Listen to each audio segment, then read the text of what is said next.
Ang istoryang inyong mapakikinggan ay naglalaman ng mga sensitibong salita at eksena na hindi dapat marinig ng mga bata. Ang gabay ng mas nakatatanda ay kailangan. Ako pa? Bakit? Takot ka bang malaman ng asawa mo na totoo ang sinasabi ko? Ha? Na totoong rapist ka? Huwag mo akong kinakausap ng ganyan ha. Walang ibang ginawa yung tatay mo kundi manggulo sa amin. Kapag ako nainis, baka magsisi lang talaga kayo. Maghintay ka na lang na mawala tong bata na anak mong demonyo ka. Babawian din kita. Sige lang, magmatapang ka ngayon dahil lang sa may kumakampi sa'yo. Tandaan mo, may parusang pwedeng ipataw sa'yo.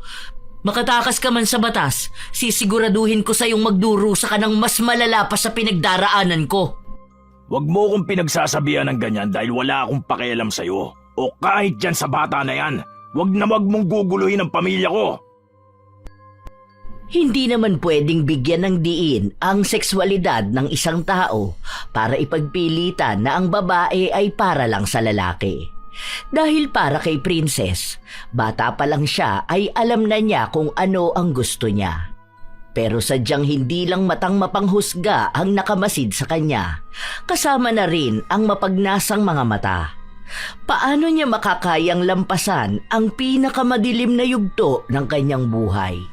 At paano rin mabibigyan ng hustisya ang pangyayari na yun kung ang tangi niya na lang kakampi ay ang itim na kapangyarihan?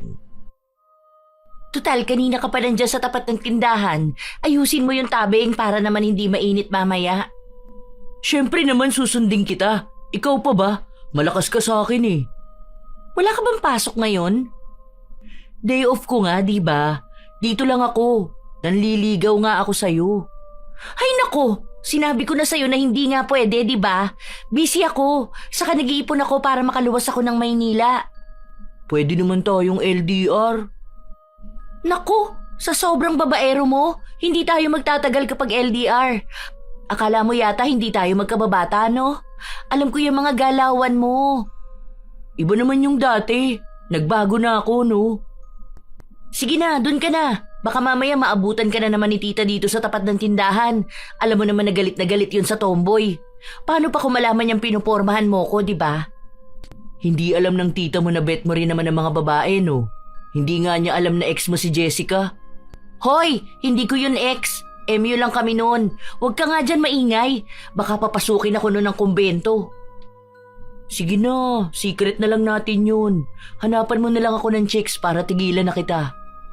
Oo na, ang gulo mo. Umalis ka na nga dyan. Ganon talaga silang dalawa magbiroan. Hayag naman sa lahat ang sexualidad ni Princess. Bata pa lang siya, alam na ng mga magulang niya na tomboy siya. Wala namang problema doon dahil tanggap naman siya. Kaya kahit na anong sabihin ng ibang tao sa kanya ay wala siyang pakialam. Mabait naman siya, masipag at marespeto. Kaibigan niya rin ang karamihan sa lugar nila. Payat siya, matangkad at maputi. Mahaba naman ang buhok niya pero madalas na nakatali lang sa likod.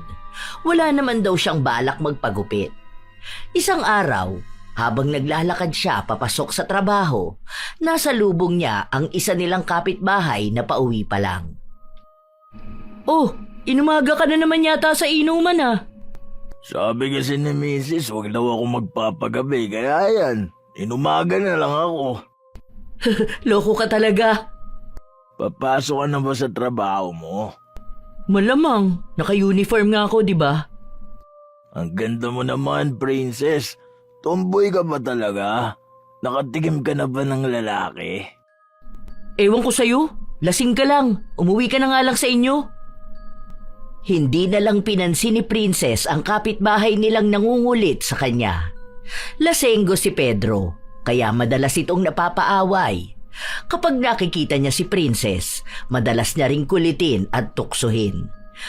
Mabuti na lang at hindi siya ganon kadaling mapikon, kaya hindi niya pinapatulan. Normal at kalmado lang ang buhay ni Princess. Madalas lumabas kasama ang barkada. Minsan naman, kumikilala ng mga babae. Isang beses pa, lumabas silang dalawa ni Angelina. Hindi para mag-date, kundi para ipakilala siya sa ibang babaeng kaibigan nito. Ano, bet mo ba? Oo naman, ang bait nun, no? Ex nun lalaki. Bi ata siya or nasa denial stage pa. Sabi niya babae raw talaga ang bet niya eh. Nagkaroon na siya ng syota na babae, pero nagalit ata tatay niya sa kanya tapos ayun, nagtry siya sa lalaki. Kaso lang, di niya raw talaga gusto. Baka akala niya mahihilot pa. Ano yun? Lamig sa likod na madadaan sa hilot? Loko ka talaga. Alam mo naman di ba? Minsan kapag hindi mo alam kung ano bang gusto mo, tatry mo yung paraan paano mo aayawan yung ayaw ng iba.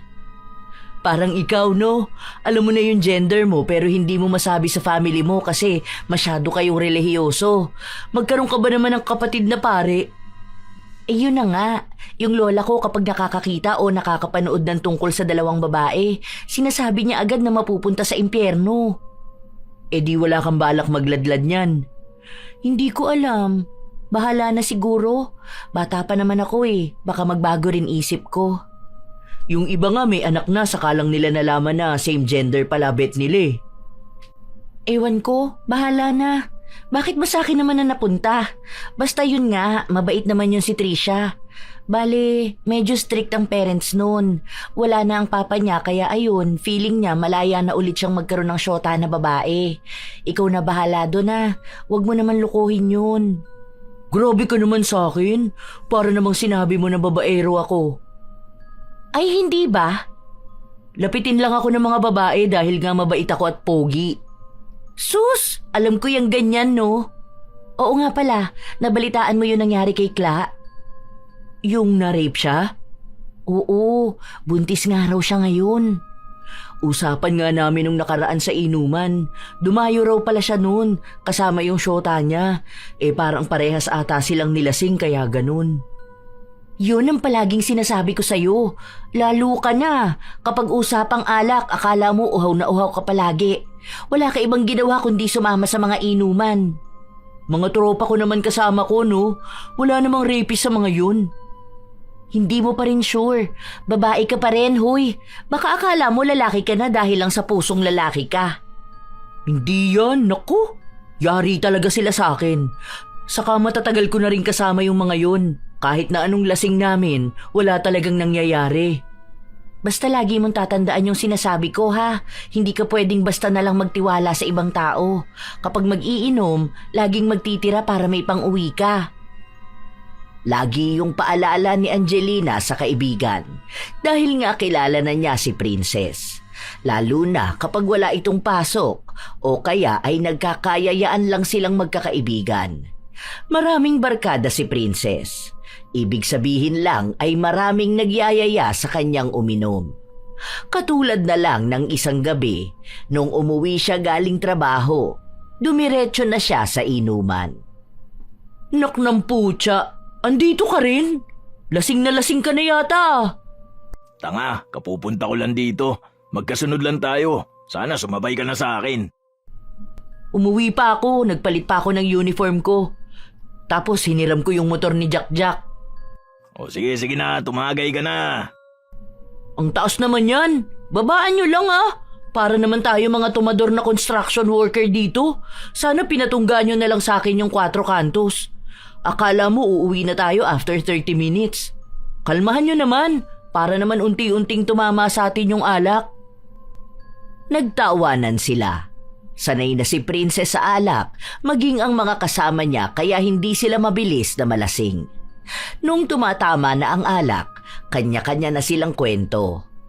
May mga paulit-ulit at may mga halatang imbento lang din. Sabi ko nga sa misis ko, wag niya ako i-under. Kasi kawawa siya kapag iniwan ko siya. Sa pogi kong to, daming nagkakandara pa sa akin ha. Sus! Ngayon ka lang matapang kasi wala asawa mo. Nung nakaraan nakita kita hinampas ng kaldero sa ulo eh. Tanga, walang ganon. Kita mo na? Para namang di namin alam na naglalaba ka lagi ng panty ng asawa mo. Kapag ikaw nag-asawa, huwag kang ganon sa asawa mo. Pangit na tingin namin mga lalaki sa asawa na bungangera na nga. feeling nakakatakot pa. Bakit naman ako mag-aasawa ng lalaki? Bakit? Wala ka ba talagang balak magsyota ng lalaki, ha? Lalaki ang puta. Babae ang gusto ko. Sus, nasasabi mo lang yan dahil di ka pa nakakatikim ng lalaki. Kapag ikaw nakatikim na, baka napanapin mo na. May mga tomboy nga na nag-asawa ng lalaki at nagkaroon ng anak Kasi nalaman nila, mas masarap pa rin silang sinisisid kesa sila ang kumakaukaw. Di ba mga pards? Lasing ka na nga. Puro kabastusan na lang lumalabas dyan sa bibig mo. Virgin ka pa ba, princess? Pinagtatatanong mo dyan. Uminom ka na nga lang. At kung lasing ka na, hindi mo na kaya, umuwi ka na lang. Siguro virgin ka pa, no? Swerte na makakauna sa'yo niyan. Sana magaling yun para maituwid ka naman yan ng landas, no? Ewan sa'yo. Ako na lang uuwi. Hatid na kita. Huwag na. May motor akong dala. Nagpumilit si Pedro. Pero noong tumayo siya ay bumagsak lang din siya sa sobrang kalasingan. Kaya kahit na gusto niyang sundan si Princess, hindi niya nagawa.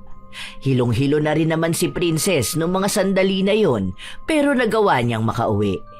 Galit na galit naman ang nanay niya nung nalaman na nagmotor siya kahit lasing siya. Kinabukasan ay hindi siya nakapasok dahil sa sobrang sakit ng ulo niya. Mag-isa lang siya sa bahay noong nagising siya. May iniwan naman na pagkain pero hindi niya yon ginalaw dahil gusto niya ng may sabaw. Kaya agad din siyang nagpunta sa tindahan ni na Angelina. Kita mo na, magagalit talaga yung nanay mo kung ganyan ka. Lasing na lasing ka, oh. Ngayon nga yung epekto sa akin. Grabe, sakit ng ulo ko. Sundutan mo.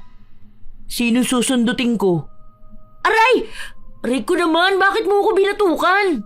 Ang sakit na nga ng ulo ko Aray! Paano? Kung ano-ano na naman ang pinagsasasabi mo. Oh, eto noodles, para kang tanga dyan. Bawasan mo naman sana ang pagsusunog ng atay, no? Nagkayayaan lang naman.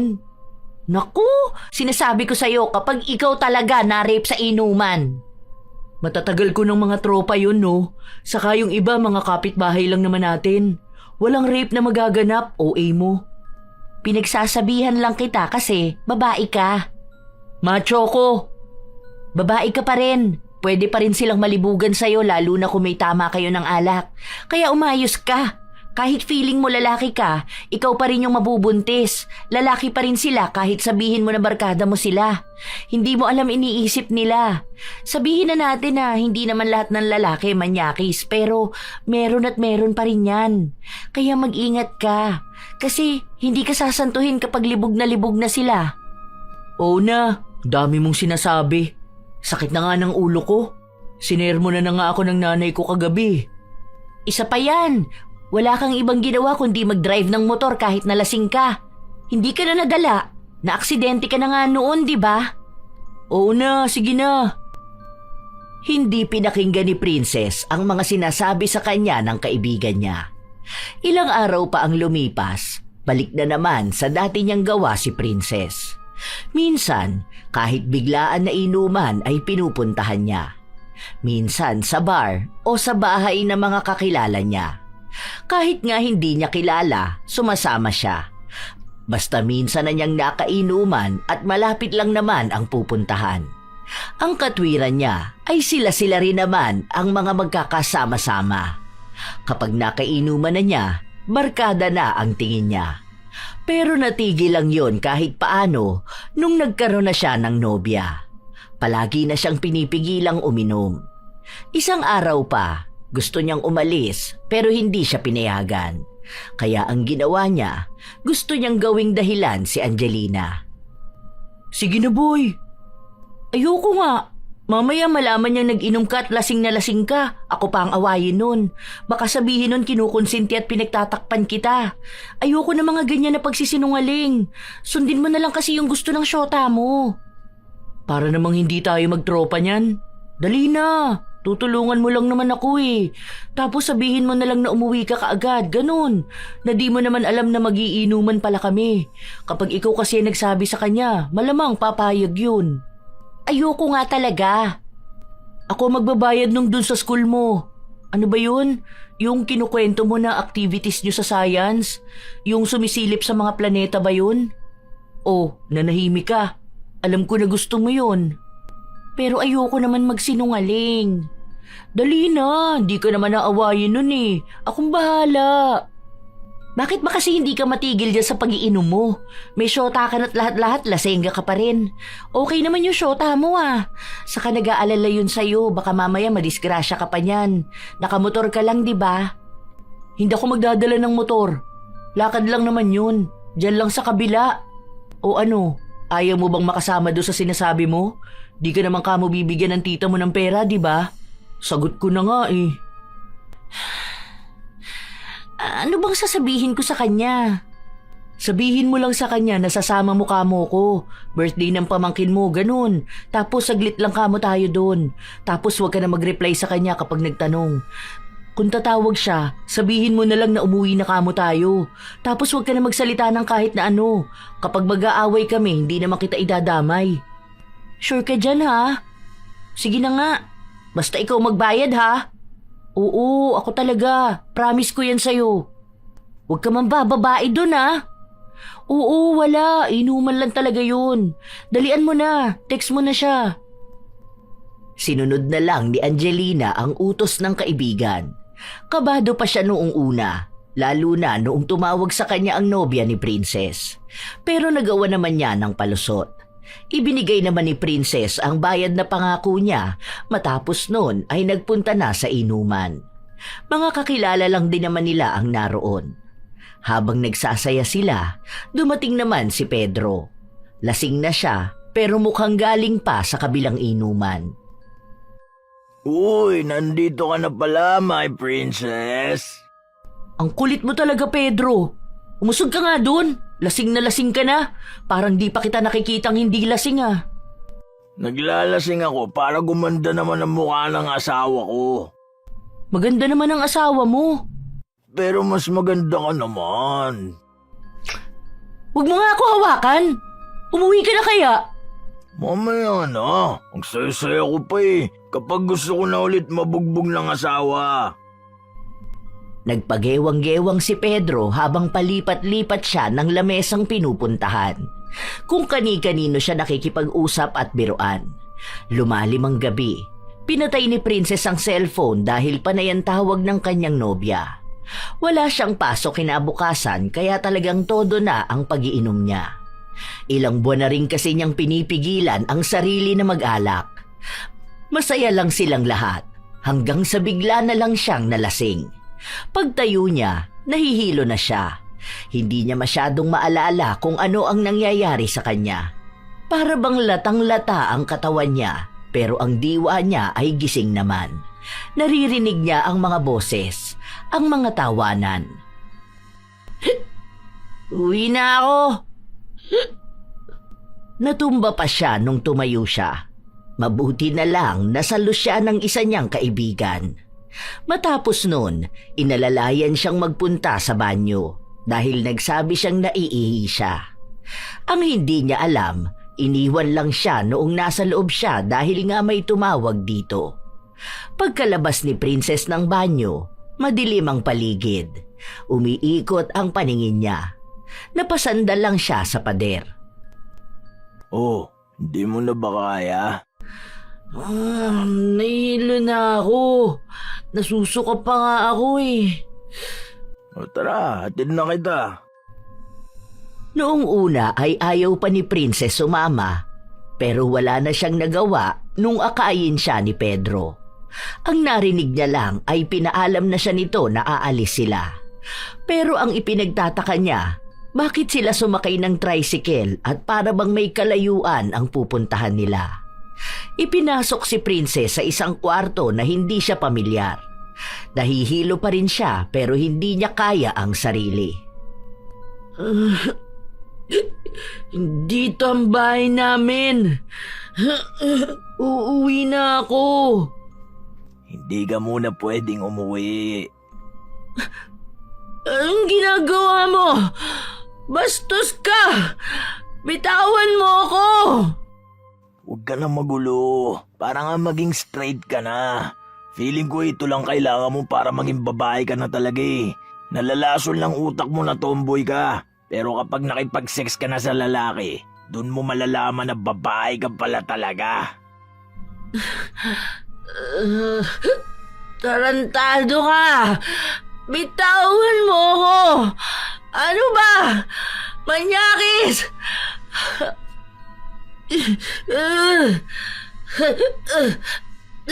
Ano ba?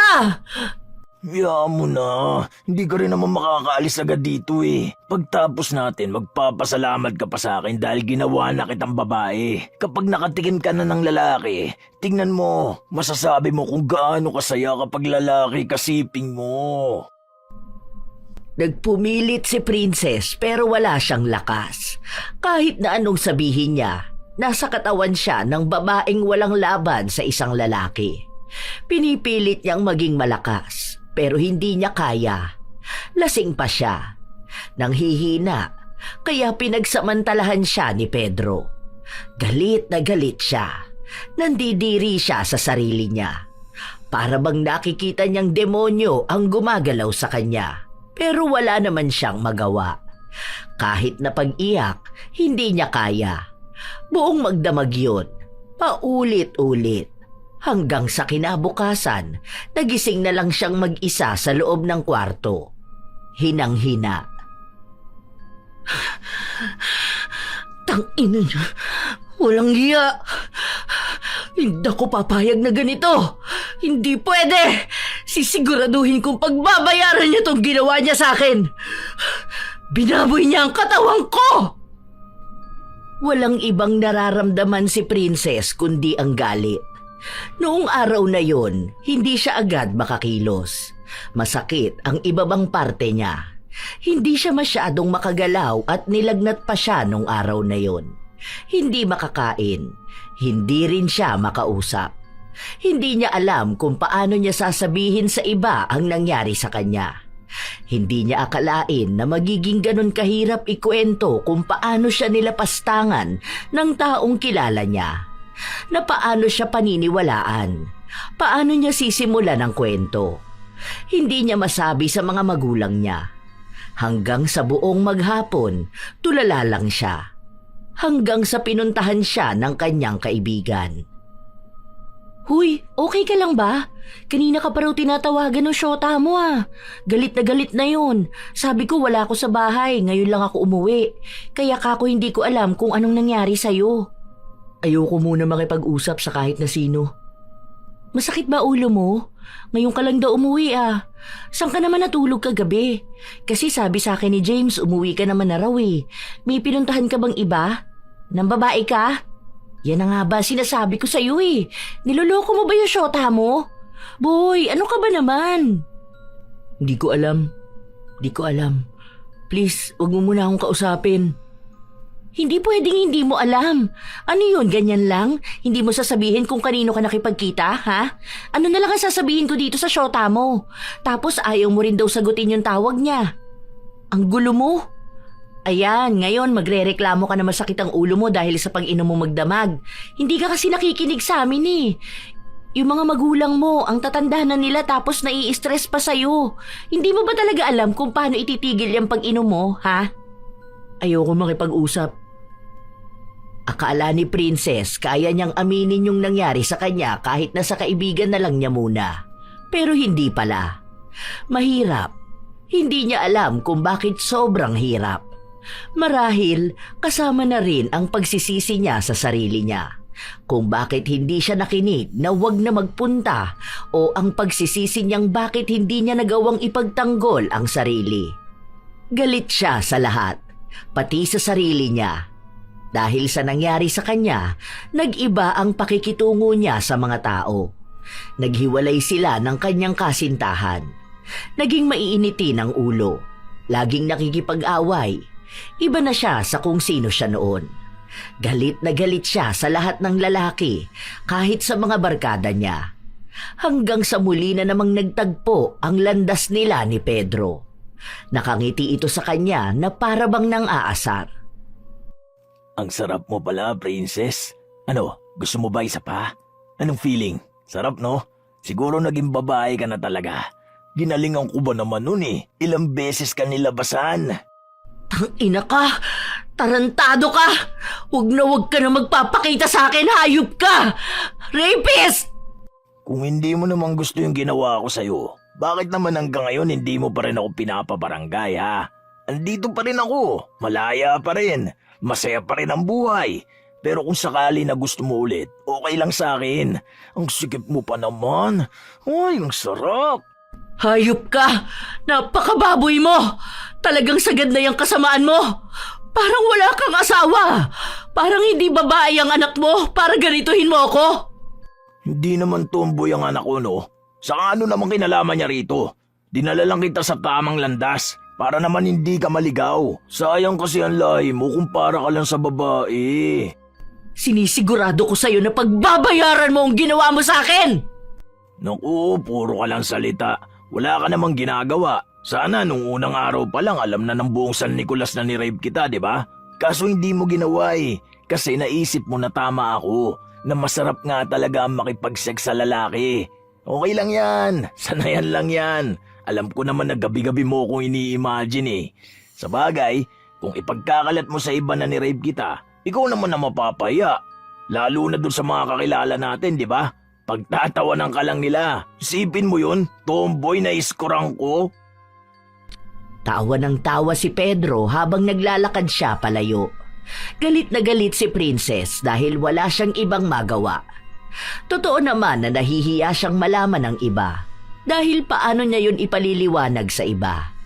Mabait si Pedro sa mga kapitbahay nila. Nakikita siyang matulungin kahit na lagi siyang lasing at inaaway ng asawa niya. Kaya paano magiging kapanipaniwala na ang isang tomboy ay ginahasaan ng ganun lang? Ilang araw pa ang lumipas, pumunta ng tindahan si Princess para bumili ng rekado sa niluluto ng kanyang ina. Parang ngayon lang ulit kita nakitang lumabas ah. Hindi ka nagpupunta rito sa tindahan. Okay ka lang ba talaga? Okay lang yan kung nag-break kayo ng syota mo. Hindi rin naman kayo nagkakaintindihan. Siguro focus ka na lang din muna sa sarili mo, no? Saka hahanapan na lang kita ng ibang babae. Bigay mo yung binibili ko. Bakit ba ang sungit mo, ha? Meron ka ba ngayon? Bumibili ako, di ba? Hindi ka naman ganyan noon eh. Dati nga kahit ilang babae pa makipag-break sa'yo, hindi ka naman nagagalit ng ganyan. Ayan na nga, ang sungit nito, di pa kasi nakaka-move on sa ex. Hindi naman yon ang problema ni Princess. Kung malalaman lang ni Angelina, baka ito pa ang gumawa ng hakbang para tulungan siya. Dahil lagi siyang nasa bahay at nagmumukmuk, ang kaibigan naman niya ang laging nagpupunta sa kanya. Umuwi ka na, baka mamaya hanapin ka ng tita mo. Baka kung ano pang isipin nun, magalit na naman sa akin. Baka kung ano-ano na naman nasabihin nun at paghinalaan na namang dinadala kita sa kasalanan. Kararating ko lang, paaalisin mo na agad ako? Grabe ka naman sa akin. Para namang ayaw mo ako makausap niya na. Basta umalis ka na lang. Ano nga kasing problema mo, bukod sa di ka makausad dun sa dati mong syota? Sus, ikaw pa, ang bilis mo lang makamove on. Sabi mo pa nga, ang dami mo namang babae, kaya bakit ka mahihirapan na mag-move on? Hindi mo rin ako maiintindihan. Umalis ka na nga kasi, ayokong kinukulit ako. Andito na nga ako para makinig sa'yo, oh. Kung gusto mong umiyak, sige lang, iiyak mo lang yan. Pakikinggan naman kita, hindi naman ako judgmental na tao. Sinabi ko na nga na umalis ka na, di ba? Hindi kita kailangan dito. Umalis ka na!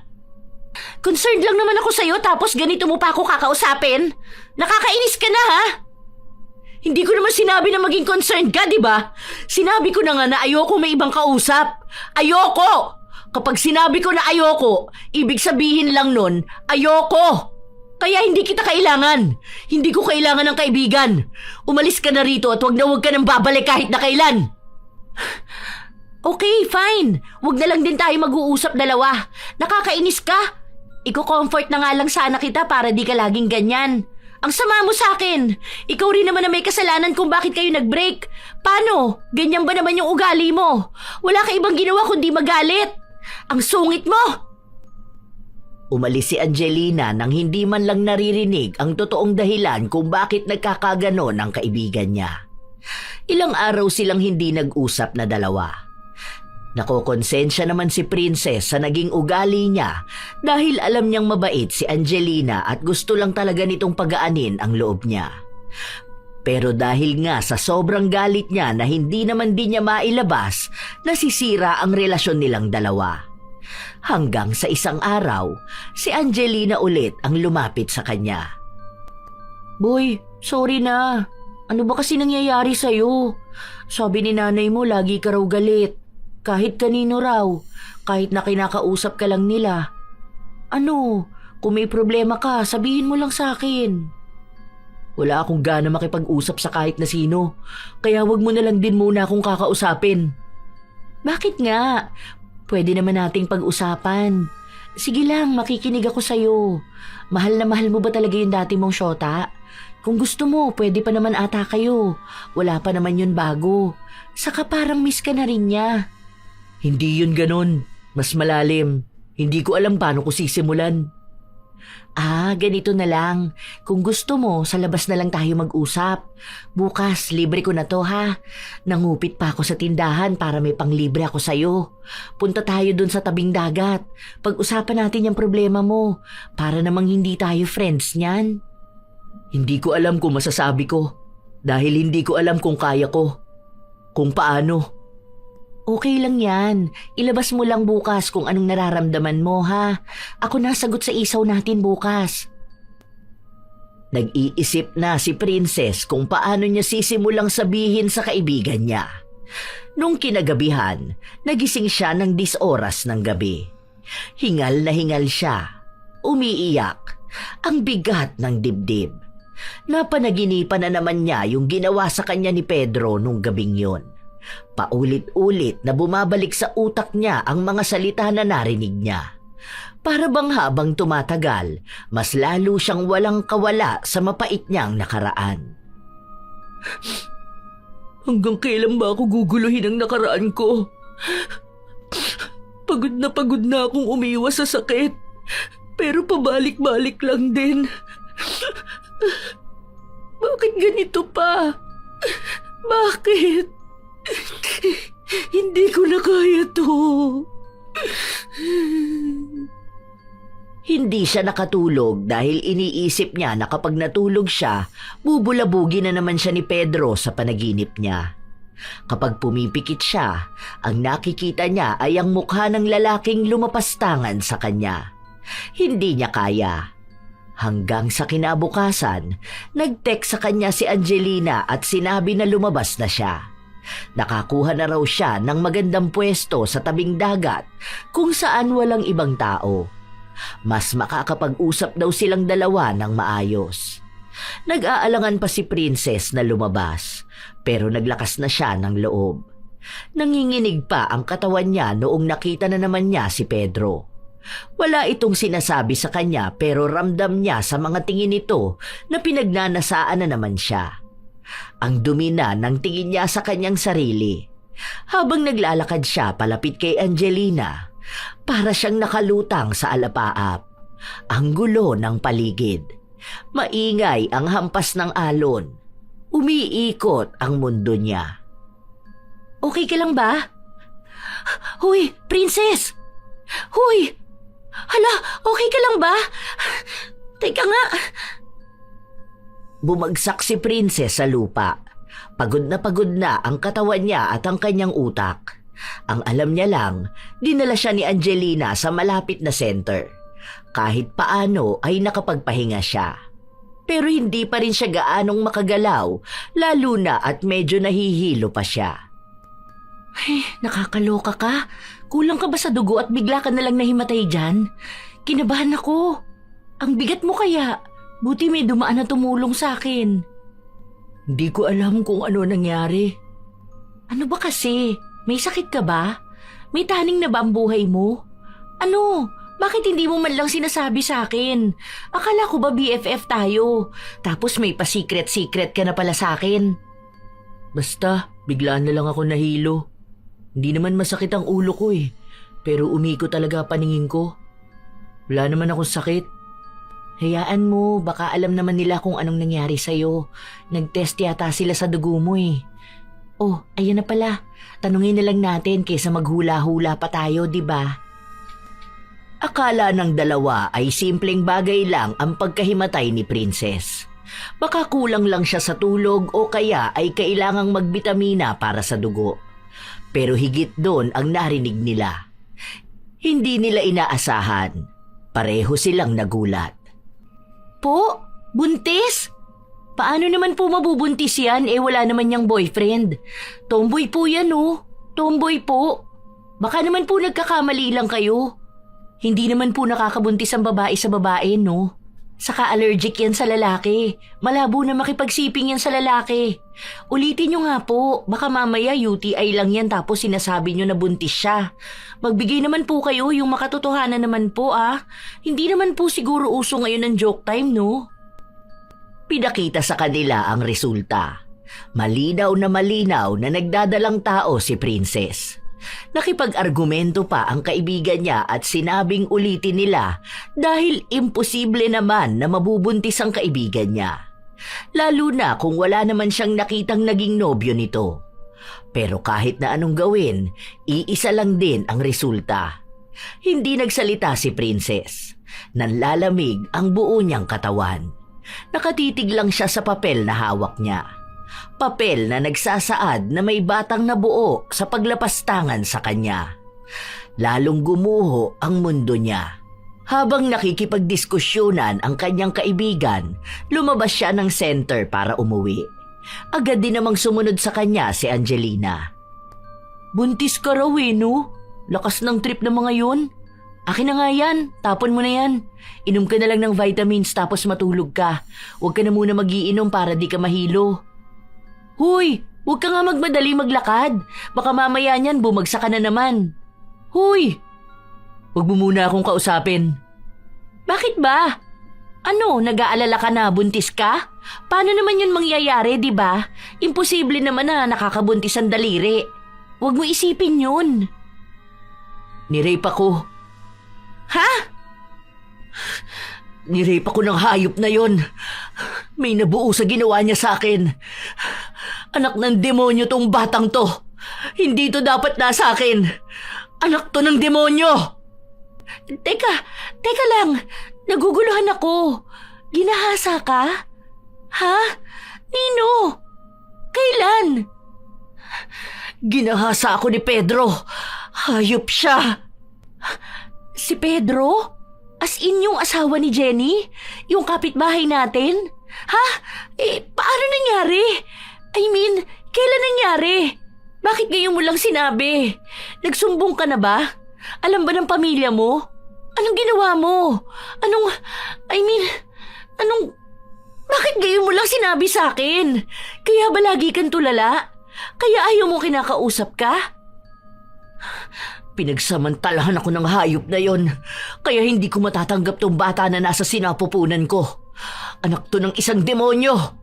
Papatayin ko tong bata na to. Hindi ako buntis. Hindi ako pwedeng mabuntis ng demonyo. Hayop siya. Binaboy niya ako. Hindi ito pwede. Hindi pa gumagana ng maayos ang utak ko. Teka lang Huwag mo nga saktan ang sarili mo. Alam na ba ng pamilya mo? Paano ko sasabihin sa kanila, ha? Paano ko ipapaliwanag na nirape ako? Tomboy ako, Angelina. Sinong maniniwala sa akin? Pagtatawanan lang nila akong lahat. Tapos ngayon buntis ako. Paano na? Hindi pwede. Kailangan mawala tong bata na to. Mas maganda kung sasabihin mo na muna to sa mga magulang mo. Kailangan malaman nila nangyari sa'yo. Ang tagal mong nilihim. Sana sinabi mo una pa lang. Hindi ko alam kung paano ko sasabihin. Hindi ako matapang para ipahiya ang sarili ko. Di ko kaya. Di ko alam kung kakayanin ko sasabihin ng iba tungkol sa akin. Basta, ewan. Bakit mo ba iniisip yung sasabihin ng ibang tao tungkol sa'yo, ha? Hindi ka dapat matakot dahil ikaw ang biktima. Kailangan mo ipaglaban ang sarili mo. Kailangan mo maging malakas para sa sarili mo. Di ko alam. Di ko alam. Ang gulo ng utak ko. Para na ako mababaliw. Sakit ng ulo ko. Di na ako makapag-isip ng maayos. Sasamahan kita magsabi sa kanila. Sasamahan kita sa laban mo na to. Magsumbong tayo sa mga pulis, sa mga ahensya na tumutulong sa mga naaabusong kababaihan. Kahit pa may gastos na pera dyan, tutulungan kita. Paano kung hindi sila maniwala sa akin? Paano kung sabihin nila na gumagawa lang ako ng gulo? Paano ko? Paano kung pagtawanan nila akong lahat? Paano kung gawin nila akong biro? Paano ko haharap sa mga tao? Paano? Ha? Ilalaban natin to. Kailangan mabigyan ka ng katarungan. Alam kong hindi ito madali pero kailangan mo. Dapat ilaban mo ang sarili mo. Ang karapatan mo. Kung mananahimik ka, parang tinanggap mo na lang kung ano yung ginawa sa'yo. Alam ko na nag-aalangan ka. Pero sa dami ng babaeng na abuso, may mga nananahimik pero walang ibang makikipaglaban sa'yo kundi sarili mo. Kakampi mo kami. Naniniwala ako sa'yo. Wala pa sanang balak na umamin si Princess pero hindi na niya napigilan ang sarili niyang ilabas ang bigat na dinadala ng kanyang dibdib. Noong una, ayaw niyang sabihin sa mga magulang niya pero napilit siya ni Angelina. Galit na galit ang tatay niya noong nalaman ang pananamantalang ginawa ni Pedro. Sinugod niya ng taga ang lalaki pero matapang din si Pedro at pinagpipilitan niyang hindi niya ginahasa si Princess. Hindi niya raw alam kung anong klaseng pagbibintang yon. Hanggang sa kumalat na sa buong bayan nila ang nangyari. Mas lumala ang sitwasyon dahil nahahati ang opinyon nila. Kung totoo man daw na naghahasa si Princess, bakit hindi niya agad sinabi? Bakit pinatagal niya pa? Ang daming haka-haka at bulong-bulungan. May naaawa sa kanya. Meron namang sinisisi siya kung bakit ganon ang dinanas niya. Dahil daw sa pagiging tomboy niya, sa pagiging mabarkada at sa palaging pag-inom. Para bang lahat ng sisi ay tungkol sa kanya na biktima at ang awa at simpatya ay doon sa lalaking lumapastangan sa kanya. Kapal na mukha nito. Tingnan mo, makita ko to dyan sa labas. Sasabunutan ko, pilikbatan nila. Ang lakas ng loob magsabi na malanding tomboy ka. Nirape ka nga, di ba? Hindi ba nila yun maintindihan? Nasaan ba mga utak ng mga yon? Nakakagigil. Hilahin ko talaga mga kilay nila eh. Huwag ko lang talaga makikita. Naku, sinasabi ko sa'yo. Kahit na ako nakikipag-away, makikipagbasag ulo talaga ako dyan sa labas. Ay, na-stress ang bangs ko. Huwag mo na patulan. Wala rin naman tayo magagawa dyan.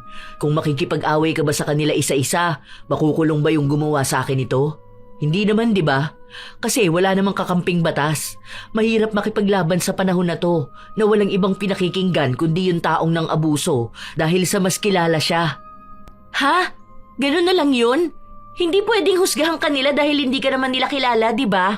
Bakit ba ganun sila? Mas inuuna pa nilang pakinggan yung sa mali kesa makisimpatya doon sa biktima.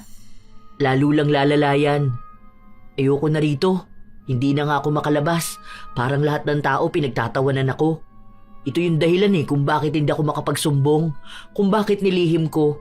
Dahil alam kong imbis na kampihan ako, ginagawa nila akong katatawanan. Ako yung sinisisi nila. Tapos nagsasabi sila na tomboy na malandi.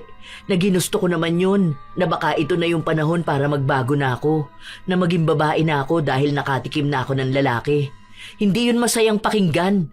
Dahil para na rin nila akong binababoy ng paulit-ulit. Tanga yung mga taong naninisi ng biktima.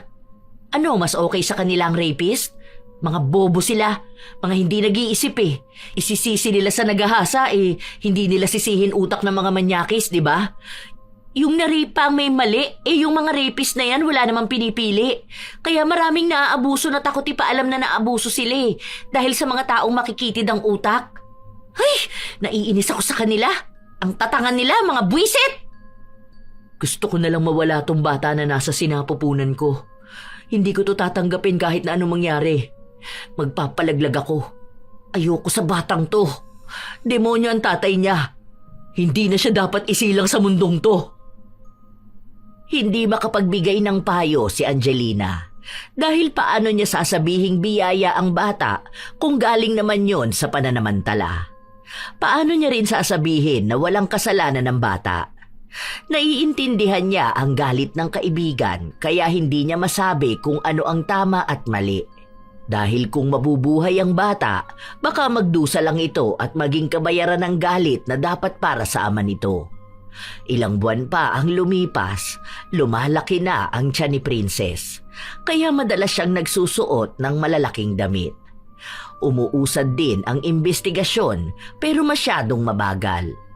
Mas may kapit kasi si Pedro, kaya madali niya lang ding matatakasan kung sakali na may maikakaso sa kanya. Galit ang mga magulang ni Princess, pero dahil sa kahirapan ng buhay ay wala silang magawa.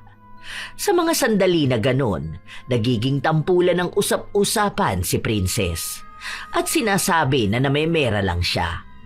Isang beses pa, habang naglalakad si Princess, hinarang siya ni Pedro. Pwede bang tigilan mo na itong panggugulo sa pamilya ko? Ako pa? Bakit? Takot ka bang malaman ng asawa mo na totoo ang sinasabi ko? Ha? Na totoong rapist ka? Huwag mo akong kinakausap ng ganyan ha. Walang ibang ginawa yung tatay mo kundi manggulo sa amin. Kapag ako nainis, baka magsisi lang talaga kayo. Maghintay ka lang na mawala tong bata na anak mong demonyo ka, babawian din kita. Sige lang, magmatapang ka ngayon dahil lang sa may mga kumakampi sa'yo. Tandaan mo may parusang pwedeng ipataw sa'yo. Makatakas ka man sa batas, pero sisiguraduhin ko sa'yong magdurusa ka ng mas malala pa sa pinagdaraanan ko. Huwag mo akong pinagsasabihan ng ganyan dahil wala akong pakialam sa'yo. O kahit dyan sa bata na yan, huwag na wag mong guguluhin ang pamilya ko. Huwag mo rin akong tinatakot. Dahil sinisigurado ko sa'yo, babalikan kita. Sisingilin kita ng malala. Hindi rin ako natatakot sa'yo. Tandaan mo yan. Galit na galit ako ngayon, kaya sinisiguro kong makakaganti rin ako sa'yo. Hindi alam ni Princess kung saan ba nanggagaling ang lakas ng loob niya. Basta ang alam niya lang, kailangan niyang lumaban. Hanggang sa kumalat na rin ang usap-usapan tungkol sa pagbubuntis niya. Lumalaki na kasi ang kanyang tiyan. Gusto niyang ipalaglag ang bata pero mismong nanay niya ang nagsasabi na huwag. Dahil kawawa raw ang bata. Palagi silang nagtatalo. Hanggang sa naisipan niyang pumunta sa matandang manghihilot. Desidido na siyang magpalaglag. Bilisan niyo na lang po. Alisin niyo tong anak ng demonyo sa katawan ko. Nagpapahid pa lang ng kung ano-ano sa tiyan niya ang matanda.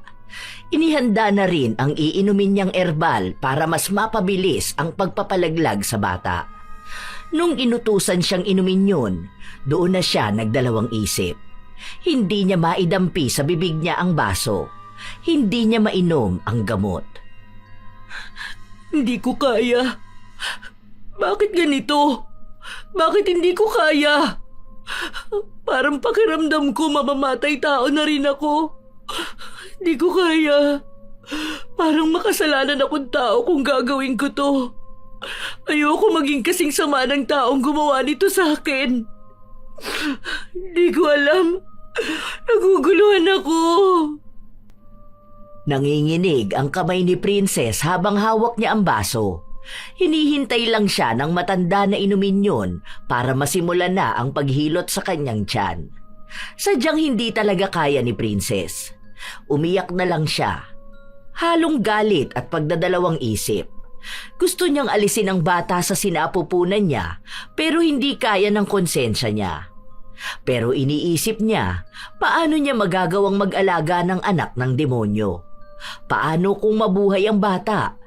Hindi niya matatanggap na tawagin siyang ina ng batang galing sa pang-aabuso. Matagal siyang umiyak. Hindi siya makapagdesisyon hanggang sa tinanong siya ng matanda kung ano ba ang nangyari at gusto niyang ipalaglag ang anak niya. Ginahasa ako. Bunga ng kalapastanganan tong bata na to. Hindi ko kayang tanggapin. Pero hindi ko rin kayang pumatay. Galit na galit ako. Wala man lang akong hustisya na nakuha. Ako pa yung mali. Ako na yung biktima. Pero ako pa yung nagdurusa habang yung hayop na yun, malaya lang. Naawa sa kanya ang matanda at tinanong siya kung gusto nga ba niyang gumanti. Kung nais niyang siya mismo ang magbigay ng nararapat na kaparusahan sa taong gumawa sa kanya noon. Noong una, hindi pa kumbinsido si Princess dahil paano niya yun gagawin kung wala naman siyang pera. Hanggang sa sinabi ng matanda na kaya niyang magritual. Kaya niyang parusahan ng higit pa sa naiisip ni Princess ang lalaking gumahasa sa kanya. Pumayag si Princess kaya ibinigay niya lahat ng detalye. Pero hindi yun ganong kadali kung hindi makikita ng matanda si Pedro.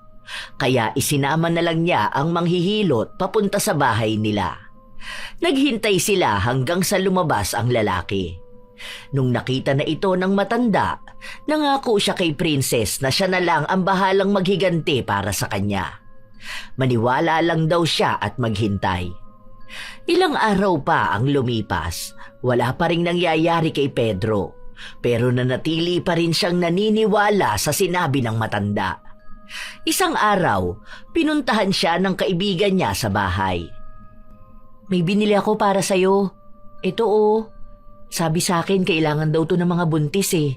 Hindi ko alam paano to. Tanong mo na lang kay nanay mo. Bakit bumili ka pa niyan? Gusto ko na nga ipalaglag tong batang to, di ba? Ang lakas din ang trip mo, no? Ano namang gagawin ko dyan? Itatapong ko rin naman yan. Ibalik mo na lang yan para mabawi mo rin yung pera mo. Huwag ka nga gastos ng gastos. Wala lang, baka sakali lang nakailanganin mo. May prutas pala akong binili oh. Ito oh. Tapos ewan ko kung ano to pero maganda raw tong kainin ng buntis para maging healthy yung baby. Gumastos ka pa. Kumupit ka na naman sa tindahan nyo. Baka mamaya sa akin yan singilin ng tita mo ah. Bibili ka pa ng para sa batang to. Di ko naman gusto maging healthy to. Gusto ko na ngang ianak para mawala na eh. Hoy, hindi ko yung kinupit no. Ano yan? Inipong ko talaga yan. Para nga yan sa'yo eh. Ay, oo nga pala. Kaya nga pala ako nagpunta rito kasi ano, alam mo ba yung nangyari doon kay Pedro? Patay na ba? Hindi, patay agad. Yun lang naman ang magandang balita na gusto kong marinig. Pero mas malala naman. Malala? Grabe ah. Alam mo ba na may lumalabas na kung ano-ano sa ilong niya tapos nabulag ata isa niyang mata kasi may lumabas doon na malaking alupihan. As in talaga ha? Totoo ba? Oo. Tapos sumusuka pa kamo siya ng mga kung ano-ano. May mga insekto. May salagubang pa nga. Baka imbento mo lang yan. Saan mo naman yan narinig? Hoy, kanina nasa palengke ako tapos andun siya. Lasing nga siya nun eh. Tapos akala ko sumuka lang siya. Tapos nagtakbuhan yung mga nakakita sa kanya. May mga ipis, uod, ganun. Talagang nakita ko. Hindi naman ako magkukwento kung hindi totoo no. Hindi ako sinungaling. Talaga ba? Buti naman. Salamat naman. Oo nga. Nung nakita ko yun, napaluhod pa siya. Tapos sakit na sakit siya. Nakahawak siya sa tiyan niya. Tapos naiiyak na siya noon. Hindi naman ako naaawa sa kanya. Sabi ko pa nga na tama lang yun talaga para sa kanya. Ang sama ba naman ang ginawa niya sa'yo, di ba? Tapos naalala ko na hinipuan niya rin yung isang estudyante. Sana mas malala pa mangyari sa hayop na yun. Gusto kong makita na nagdurusa siya. Yung malala. Kung masasaktan man siya o susuka ng insekto, sana makita mismo ng mga mata ko. Kapitbahay mo lang yan, kaya malamang makikita mo yan mismo. Pero kapag nakita mo talagang mandidiri ka tapos matatakot ka. Kasi kakaiba talaga. Hindi maikakaila sa labi ni Princess na tuwang-tuwa talaga siya sa mga naririnig niya. Yun na marahil ang sinasabi sa kanya ng matanda na makikita niyang magdurusa ng malala ang taong kinasusuklaman niya. Kinabukasan, noong nasa labas ng bahay si Princess para magpahangin, nakita niyang lumabas ng bahay si Pedro. Nakahawak ito sa kanyang tiyan. Maya-maya pa, sumuka ito. Sunod-sunod, walang katapusan. Bawat suka niya ay may lumalabas na buhay na insekto. Lintik! Bakit ba may mga ganitong lumalabas sa akin? Grabe! Sobrang sakit! Parang kinakain ng kung ano ang laman loob ko. Aray ko, ayoko na. Ang sakit! Sobrang sakit! Tama na! Napaluhod si Pedro sa sobrang sakit. Kasunod nun ay sumuka na naman siya. Mga salagubang naman ang lumabas. Walang ibang nararamdaman si Princess kundi ang tuwa. Sa wakas, kahit na paano ay nakakahinga na siya ng maluwag. Kitang-kita niya kung paano nagmakaawa si Pedro sa sakit na nararamdaman niya. Hindi napigilan ni Princess na lapitan ang lalaking lumapastangan sa kanya. Ayos ang ganda naman panoorin yan. Nakaluhod ka na dyan sa sobrang sakit, tapos may kung ano-ano pang lumalabas sa bibig mo. Totoo pala talaga yung sinabi nila sa akin. Masaya ka ba? Kung ano-ano na nga ang... Huwag ka na magsalita. Hindi mo na nga kaya, di ba? Alam mo, hindi pa ako masaya na yan yung nangyayari sa'yo. Kulang pa. Gusto ko yung mas malala pa. Sana may mas malala pa dyan. Gusto ko kasi yung ganun eh. Yun bang makikita ko mismo na hirap ka? Yung parang nagmamakaawa ka na mamatay ka na lang, kaso hindi ka agad mamamatay. Yung ganun ba? Wala kang puso. Aray ko, ano to? Bakit may gumagabag sa loob ng hita ko? Kinakalgalan lamang ko. Aray ko! Ayan, may lumalabas na sa lagubang. Ang saya pala makapanood ng ganito. Mas masaya to lalo na kapag ikaw ang nakakaranas. Lahat ng galit ko parang nailalabas dahil sa pagsigaw mo sa sobrang sakit. Masaya si Princess sa kung paano niya naririnig ang hiyaw ni Pedro. Sakit na sakit ito dahil hindi lang siya sumusuka ng mga insekto dahil kusa na rin itong lumalabas sa kanyang katawan. Inuukit ang laman niya at binubutas ang balat niya. Wala siyang ibang ginawa kundi ang masaktan. Ilang linggo rin yung naranasan ni Pedro hanggang sa pumapayat na siya at lagi rin silang nagtatalo ng kanyang asawa. Hanggang sa isang araw, nabalitaan na lang ni Princess na lumapit sa albularyo si Pedro. Ang naghatid ng balita sa kanya ay ang kanyang kaibigan. Pero ewan ko ba kung bakit ayaw siyang gamutin ng mga albularyong nilalapitan niya. Parang nakikipag-ugnayan nga raw sila dun sa mambabarang. Tapos ayun, hindi na nila tinutuloy lumaban. Baka malakas, no? Buti naman hindi na siya ginagamot. Okay nga yun, di ba? Para at least magdusa siya. Gusto ko nga yun, lagi ko siyang naririnig na umiiyak eh. Minsan nakakabulabog lang talaga dahil kahit na madaling araw maririnig siya na sumisigaw at umiiyak. Yun na nga, ang dami nang nagrereklamo sa barangay. Medyo malayo na nga kami pero naririnig pa namin yung iyak niya, di ba? Nakakakilabot naman yun. Basta ako, masaya ako sa naririnig ko. Ganun yung parusa na gusto ko para sa kanya. Yung iyak niya, ganun mismo yung hinagpis ko nung ginahasa niya ako. Mas lalo pa sa kalooban ko nung nalaman kong buntis ako. Malapit ka na ba mga anak? Bakit hindi ka nagpupunta sa center? Di ko alam. Di ko naman aalagaan tong bata na to. Pamimigay ko to. Naghahanap na ako ng pwedeng umampon sa kanya eh. Gusto ko pag nanganak ako kukunin na agad. Ayoko na magtagal dito sa bahay. Baka lagi lang ding mainit ang ulo ko. Huy, kawawa naman yung bata. Baka mamaya hindi naman yan maaalagaan kung saan mo siya dadalhin, di ba? Baka doon pa siya mapahamak lalo. Kawawa naman. Wala naman akong pakialam. Kung pwede ko nga lang to ibigay sa tatay niya eh. Kaso mas lalo naman siyang kawawa dun. Mamaya siya pa mag-alaga sa walang yan lalaki na yun kapag laki niya. Saka hindi ko naman alam kung hanggang kailan ba mabubuhay yung lalaki na yun. Pero kahit na, bakit? Pwede ka naman niya maging nanay at tatay ah. Hindi naman kailangan na may tatay ang bata. Saka nakadepende naman magiging ugali niyan kung paano mo siya palalakihin. Hindi mo rin naman obligasyon na ipakilala sa kanya kung sinong tatay niya. Tingin mo ba masisikmura ako pantignan ng batang to, ha? Ayoko nga.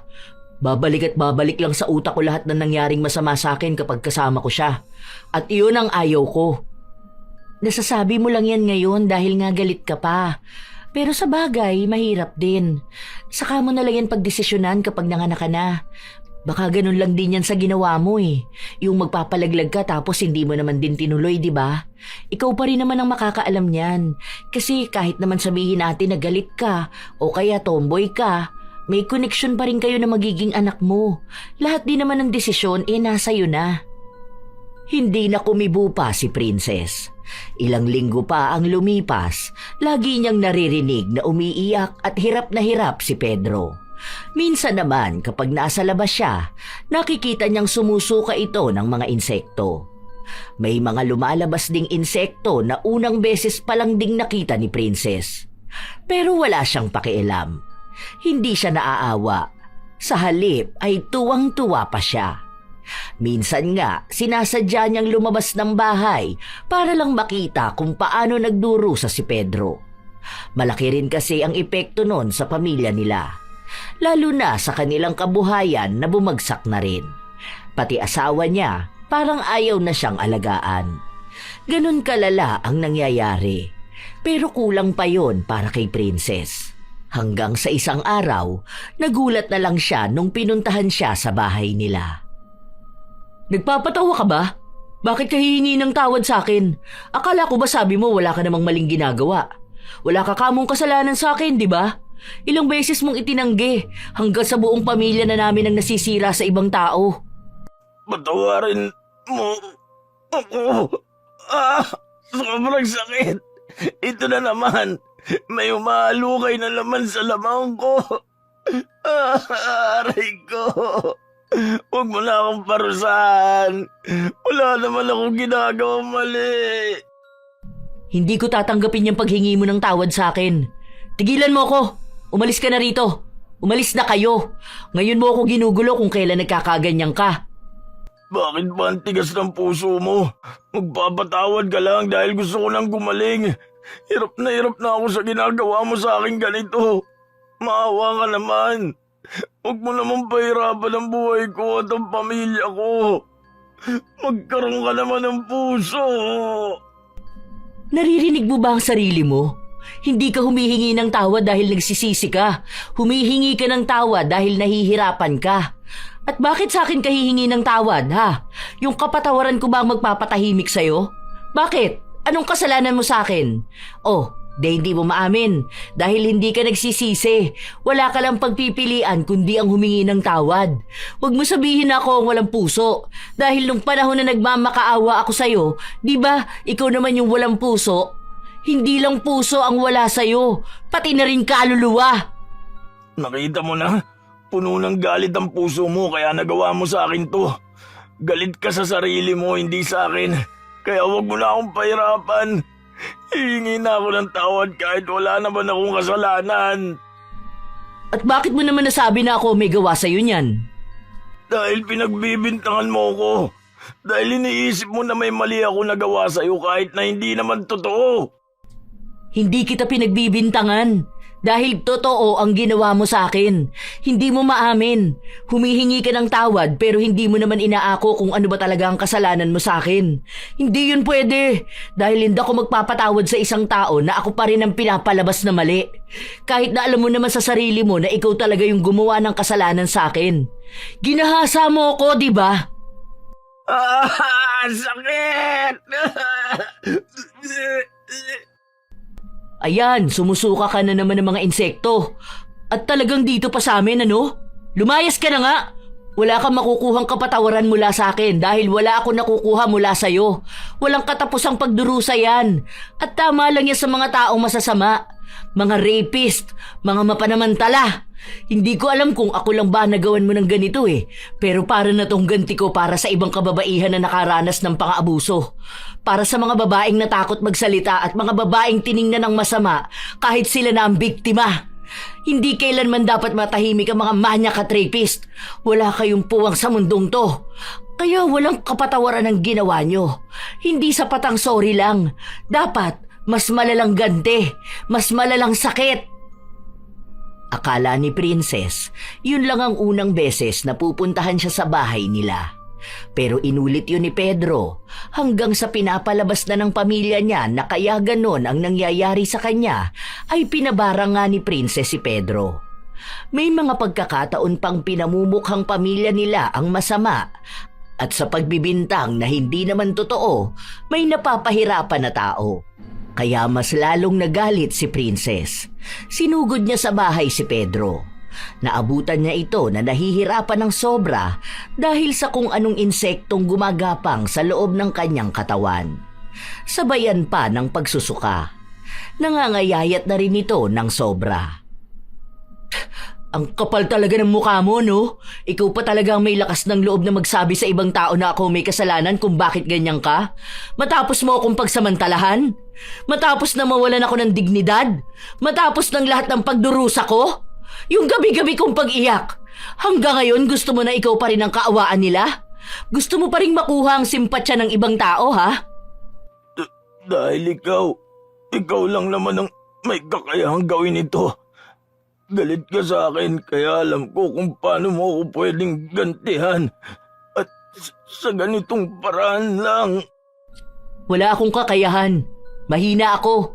Ni hindi ko nga naipaglaban ang sarili ko nung araw na pinagsamantalahan mo ko, di ba? Ni wala akong lakas nung napahiya ako sa lahat. Nung nabuntis ang isang tomboy. Mahina ako. Pero alam kong meron talagang dapat na parusa sa isang taong gumagawa ng masama sa kapwa niya. Katulad mo, taong hindi kayang umamin. Hindi ako aamin dahil wala naman akong ibang ginawa. Hindi totoo ang binibintang mo sa akin. Sobra na to. Sobrang sakit na nitong ginagawa mo sa akin.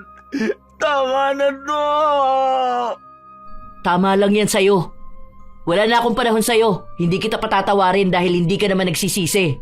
Wala akong pakialam sa mga pinapakalat mo sa iba dahil tayong dalawa lang ang nakakaalam kung anong ginawa mo sa akin. Kaya kahit magbukha ka pang kaawa-awa sa iba, alam mo sa sarili mo kung sino ang mas nakakaawa. Tama lang yan sa'yo. Panghabang buhay yan. Walang katapusan. Hindi ka nagagaling. Wala akong ginagawang masama. Tinulungan lang kitang ituwid ang sarili mo. Hindi mo ako kailangang ituwid. Lalo pa at alam ko kung ano ako.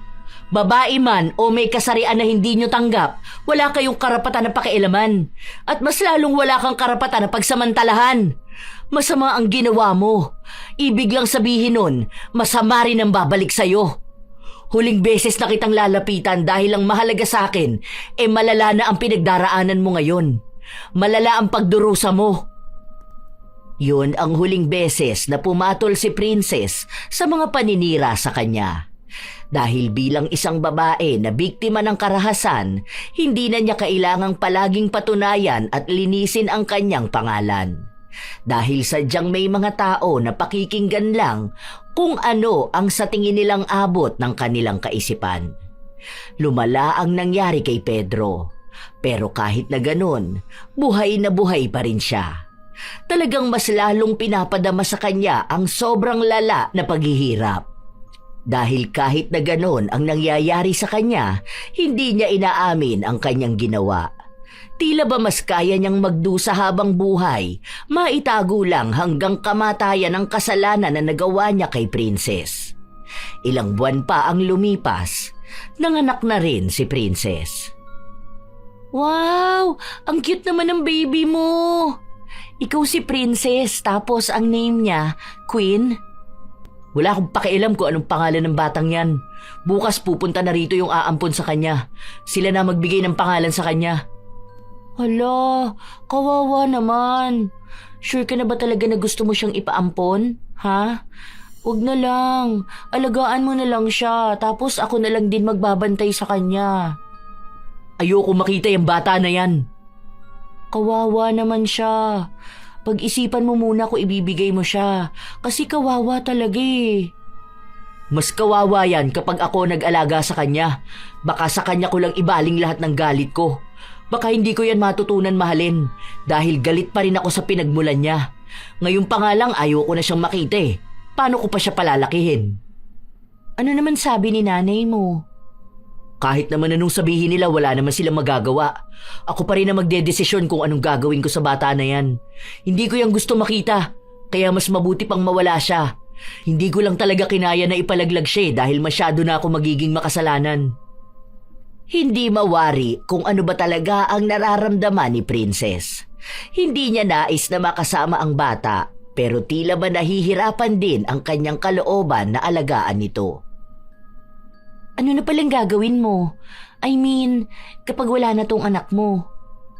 Di itutuloy ko na yung pagpunta ko ng ibang bansa. Doon ako mamumuhay. Babaguhin ko kung ano ko ngayon para malayo na rin ako doon sa hayop na Pedro na yun. Ganun ba? Sa bagay, hindi rin naman kita masisisi. Ang hirap talaga ng pinagdadaanan mo. Buti nga naparusahan na yun eh. Ang daming naaawa sa kanya kasi nga grabe naman daw yung parusa sa kanya. Pero ako, nakikipag-away talaga ako Sinasabi ko sa kanila na sa naging biktima niya hindi sila naaawa. Parang sinabi nila na mas nakakaawa ang rapist na pinarusahan kaysa sa taong na-rape, di ba? Hindi talaga natin mapipilit kung anong dapat isipin ng ibang tao. Nasa kanila na yun. Isa pa, hindi ko na rin ipagdidiinan sa kanila na ako ang biktima. Nasa kanila na lang yun kung anong paniniwalaan nila. Tama ka naman, pero pag-isipan mo maigi yung dito sa anak mo Kasi kawawa talaga. Tingnan mo ang cute. Ilang beses sinasabi ni Angelina na wag nang ipamigay ang bata. Pero talagang ipinagpipilitan din ni Princess na mas gusto niyang wala ang bata na yon para hindi na rin siya palaging maguguluhan. Lalo na at minsan, bigla na lang siyang nagagalit. Paano pa kung masusubaybayan niya ang isang paalala ng mabigat niyang karanasan? Kinabukasan, dumating na ang mag-asawa na kukuha sa bata at aampon. Nung mga panahon na yon, maluwag pa sa pag-aampon ng bata. Dahil sa bahay lang din naman siya nanganak, wala pang kahit na anong papel ang bata na sa kanya nakapangalan bilang siya ang magulang. Sige na, umalis na kayo. Wag niyong ibabalik dito yung bata na yan Wala na akong pakialam sa kanya. Kahit na anong mangyari, wag niyong ipapaalam na ako ang pinanggalingan yan dahil hindi ko yan matatanggap.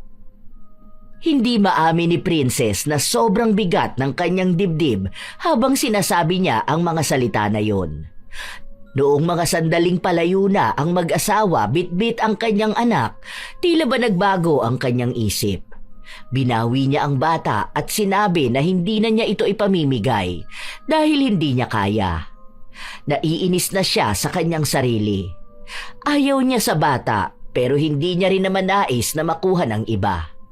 Iniisip niya ang mga sinabi sa kanya ni Angelina na paano kung mapahamak ang anak niya sa kamay ng ibang tao. Na paano kung danasin din ang pinagdaanan niya noon. Noong araw din na yon, dumating ang kanyang kaibigan. Tulog ang sanggol habang nakatitig lang doon si Princess. Oh, akala ko ba kinuha na yung anak mo? Anong ginagawa niya dito? Umatras ba yung mga mag-aampon? Ako ang umatras. O bakit? Akala ko ba sabi mo desidido ka na? Bakit ngayon bigla ka namang umatras? Di ko alam. Ang gulo ng utak ko. Ayoko na makita yung bata na yan Kasi kapag nakatingin ako sa kanya, naaalala ko kung anong ginawa sa akin ng hayop na Pedro na yon. Pero kapag nakatingin din ako sa bata na yan, naaawa ako. Di ko alam. Basta nung umiiyak siya kanina, naninikip ang dibdib ko. Parang di ko kaya. Baka mas umiiral kasi ang pagiging ina mo. Ganon daw yun kapag may anak na Ewan ko rin. Baka kahit nagalit ka sa nangyari sa'yo, parang naiisip mo rin na wala namang kasalanan ng bata. Baka naaawa ka rin na isisi sa kanya yung ginawa ng hayop niyang ama. Ano na balak mo? Ang sabi ni nanay, aalis na raw yung tita ko na nandun sa Maynila. Naisip ko na doon na lang muna ako titira sa bahay niya. Naghahanap ng caretaker Aalis ka na rito? Parang yun din ang kailangan ko Paano? Sirang-sira na ako rito sa atin. Ayokong lumaki ang anak ko na kung ano-ano ang naririnig niya. Ayoko na rito. Gusto ko lumipat sa lugar na malayo sa taong nanamantala sa akin. Wala akong pakialam kahit na habang buhay pa siyang magdusa. Basta ang gusto ko, mailayo ang anak ko sa buhay na kasing salimuot ng buhay ko. Desidido na si Princess na umalis. Hindi na siya nakibalita pa ng kahit na ano tungkol kay Pedro. Basta ang alam niya lang ay kung anuman ang pinagdaraanan nito, siya ang may kagustuhan nun. Ni hindi siya humingi ng tawad at hindi niya inaamin kung anumang ginawa niya. Wala na rin namang paraan para gumaling siya. Kaya habang buhay siya, ganun din katagal ang paghihirap na pagdaraanan niya. Ilang taon ang lumipas, silang dalawa lang ng kanyang anak ang magkasama. Ni hindi nalaman ng bata kung ano ang nangyari sa kanya at kung sino ang tunay na ama nito. Sinabi na lang ni Princess na matagal nang namatay ang lalaking nakabuntis sa kanya. Hindi rin inakala ni Princess na magiging ganon siya kalapit sa kanyang anak. Mabait din kasi ito at malayo sa ugali ng kanyang ama. Minsan, kapag nasa Maynila si Angelina ay dumadalaw siya sa kanyang kaibigan. Minsan pa, nagbalita ito kay Princess na namatay na raw si Pedro. Pero bago pa raw mangyari yun ay malala ang naging pagdurusa. Iniwan daw ng asawa at naging palaboy-laboy, pero hindi pa rin daw nawala ang mga insekto sa katawan nito. Minsan nga ay lumalabas sa mga sugat ni Pedro ang mga uod. Matapos yung malaman ni Princess, kahit na paano ay nakahinga na siya. Alam niyang naparusahan na sa lupa si Pedro at malamang ay maparurusahan din ito hanggang sa kabilang buhay. May mga taong mapagsamantala at hindi kayang tumanggap ng pagkakamali. Tunay na walang kapatawaran ang isang taong nanggahasa at wala rin itong anumang dahilan, hindi kasarian, hindi pananamit, hindi pagkatao ng biktima. Ang karahasang ginawa sa isang tomboy ay nananatiling karahasan sapagkat ang paggalang at karapatan ay hindi nasusukat sa pagkakakilanlan ng kasarian. Ang krimeng ito ay hindi bunga ng pagkalito kundi ng malinaw na pagpili na abusuhin ng kapangyarihan at yurakan ang dignidad ng iba. Ang sugat na iniwan ay hindi lamang pisikal, kundi malalim na pinsala sa tiwala, seguridad at pagkatao. Tandaan na laging may hustisya para sa lahat. Darating ito sa lupa man o sa kabilang buhay. Dahil kahit na walang pag-amin sa maling nagawa, hindi pa rin maloloko ang langit. Dahil kung gaano kabigat ang iyong pagkakasala ngayon, siyang bigat din ng iyong kaparusahan. Ito ang inyong Lola Telang at maraming salamat sa palagi ninyong pakikinig, mga apo.